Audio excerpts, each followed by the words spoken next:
कोई फर्द बार बार हाथ धोता है, बार बार मुंह या पांव धोता है, कई कई बार वुजू करता है या हर वक्त ये सोचता रहता है कि वो नापाक है, ये कैफियत महज सफाई का शौक नहीं बल्कि एक नफ्सियाती आर्जा की अलामत है जिसे वसवसई तहारत यानी ऑब्सेसिव कंपल्सिव डिसऑर्डर यानी OCD कहा जाता है। ये दरअसल एक दिमागी इस्तराब है, एंग्जाइटी डिसऑर्डर, जिसमें इंसान के ज़हन में बार बार एक ही ख्याल या वसवसा आता है, जैसे मैं नापाक हूँ, मेरा वुजू टूट गया है, मुझे दोबारा नहाना चाहिए, हाथ ठीक से साफ नहीं हुए। ये ख्यालात बार बार आने से इंसान बेचैनी महसूस करता है और वो बार बार वही अमल दोहराता है, मसलन हाथ धोना, गुस्ल करना या कपड़े बदलना, ताकि ज़हनी सुकून मिल सके, मगर सुकून कभी मुस्तकिल नहीं रहता। ये क्यों होता है? ये अचानक नहीं होता, बल्कि आहिस्ता आहिस्ता दिमाग के केमिकल तवाजुन में तब्दीली या किसी दबाव यानी स्ट्रेस के नतीजे में जाहिर होता है। अहम वजूहात दर्ज झैल हो सकती हैं। नफ्सियाती दबाव, मसलन इम्तहानात, घर के झगड़े या किसी सदमे के बाद ज्यादा हसास या कामिल मिजाज फितरत, हर चीज बिल्कुल दुरुस्त करने की ख्वाहिश, मजहबी शिद्दत या खौफ, तहारत या इबादत में कामिल पाकी की फिक्र हद से बढ़ जाना, खानदानी तारीख, अगर खानदान में किसी को OCD या एंग्जाइटी रहा हो, दिमागी केमिकल सेरोटोनिन का अदम तवाज़न जो सुकून और जज्बात को मुतवाज़न रखता है। ये बीमारी मजहबी नहीं, नफ्सियाती है। अक्सर वालिदैन या बुजुर्ग समझते हैं कि बच्चा बहुत परहेजगार हो गया है या जिन्नात या जादू का असर है, लेकिन हकीकत में ये रूहानी नहीं, नफ्सियाती बीमारी है।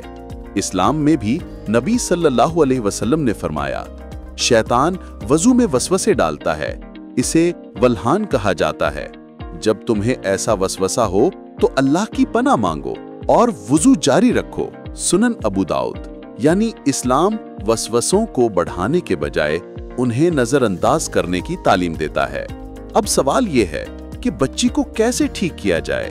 कदम ब कदम हल, नरमी और एतमाद दें। सबसे पहले बच्ची को डांटे नहीं, मजाक ना उड़ाएं, बल्कि नरमी से समझाएं कि वो बीमार नहीं बल्कि परेशान दिमाग का इलाज दरकार है। मजहबी रहनुमाई मुस्बत अंदाज में दें, उसे समझाएं कि तहारत एक बार हासिल हो जाए तो बार बार धोने की जरूरत नहीं।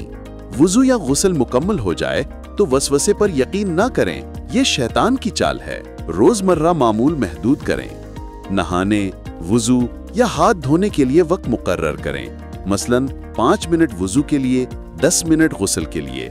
ज्यादा वक्त लगाने पर प्यार से रोकें, ना कि झड़कें। ज़हनी इलाज करवाएं, ये आर्जा कॉग्निटिव बिहेवियरल थेरेपी से बहुत मौसर तरीके से ठीक हो सकता है। तजुर्बाकार क्लिनिकल साइकोलॉजिस्ट या साइकाइट्रिस्ट से रुजू करें जो बच्चे को वसवसे को पहचानना, काबू करना और आहिस्ता आहिस्ता कम करना सिखाता है। अगर वसवसे शदीद हों तो डॉक्टर अमूमन सेरोटोनिन रीअपटेक इनहिबिटर्स जैसे फ्लुऑक्सिटीन यानी प्रोजैक, सर्ट्रानिन यानी ज़ोलॉफ्ट, फ्लुवॉक्सिमाइन यानी लुवॉक्स, पेरोक्सिटीन यानी पैक्सिल और एसिटेलोप्रैम यानी लेक्सोप्रैम तजवीज़ करते हैं। ये दवाएं दिमाग में सुकून पैदा करती हैं, मगर सिर्फ माहिर नफ्सियात की निगरानी में इस्तेमाल की जा सकती हैं। बच्ची को याद दिलाएं कि अल्लाह रहीम है, सख्त नहीं।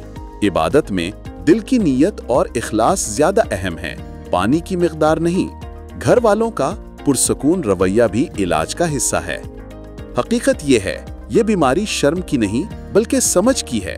अगर वालिदैन वक्त पर तवज्जो दें तो 90% केसेस में बच्ची कुछ माह के इलाज से मुकम्मल तौर पर ठीक हो जाती है। प्यार, हौसला और इलाज, यही 3 सुतून हैं। इख्तितामिया, पानी पाकी का जरिया है, मगर जब ज़हन खौफ में कैद हो जाए तो यही पानी इंसान की जिंदगी का सुकून बहा देता है।